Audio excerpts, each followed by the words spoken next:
जैसे जन्मदिन पे तरह तरह के लोग अपने तरह से मनाते हैं, लेकिन हमारी भारतीय जनता पार्टी के नेताओं का जब जन्मदिन आता है वो सेवा पखवाड़े के रूप में ही मनाया जाएगा। मानव सेवा, परमात्मा की सेवा एक ही बात है, उसके रूप में मनाते हैं हम इसको। धान की खरीद पे अभी चीफ सेक्रेटरी जी और मुख्यमंत्री जी की आपस में भी चर्चा हुई, जिसमें हमारे को भी इस बात की जानकारी है कि सितंबर के लास्ट वीक तक हम इसकी परचेज शुरू कर लेंगे। तैयारियां तो पूरी हैं, तैयारियां तो हमारी हर तरह से मंडियों में, लेकिन बारिश का थोड़ा सा वातावरण ऐसा है जो कहीं कहीं अभी बारिश की वजह से सूखा धान लेने में अभी कठिनाई आ रही।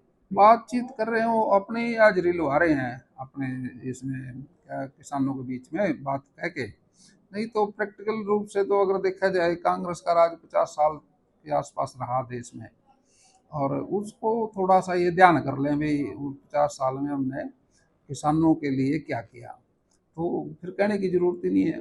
अगर हम कहें तो फिर ऐसा लगता है जैसे विरोध कर रहे हैं। विरोध की बात नहीं है।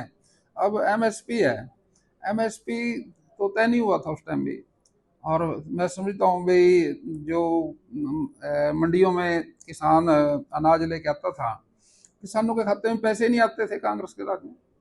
भारतीय जनता पार्टी है, ये किसानों की तैसी है, और जिसका माल उसी के पैसे। देखिए, राजनीति के अंदर जो आदमी राजनीति करता है, एक बात का ध्यान रखना चाहिए। अब अपनी बात जो कहता है वो उसका कभी खंडन नहीं करना चाहिए, सोच समझ के बात करनी चाहिए। अभी हमारे मित्र हैं विपक्ष वाले, ये कहते थे पोर्टल को तो हम जड़ से पाड़ के जोड़ में घेर देंगे। अब वो उसको जोड़ में से निकाल के उस पोर्टल को लागू करना चाहते हैं। अब अपनी बात कही हुई पे मुड़ के आना, ये कोई अच्छी बात थोड़ी है। दूरदृष्टि की बात नहीं है ये। पोर्टल तो हितकारी है, और मैं समझता हूँ इनकी अगर समझ में लेट आई बात तो भी बहुत अच्छी बात है, राय दुरुस्त है।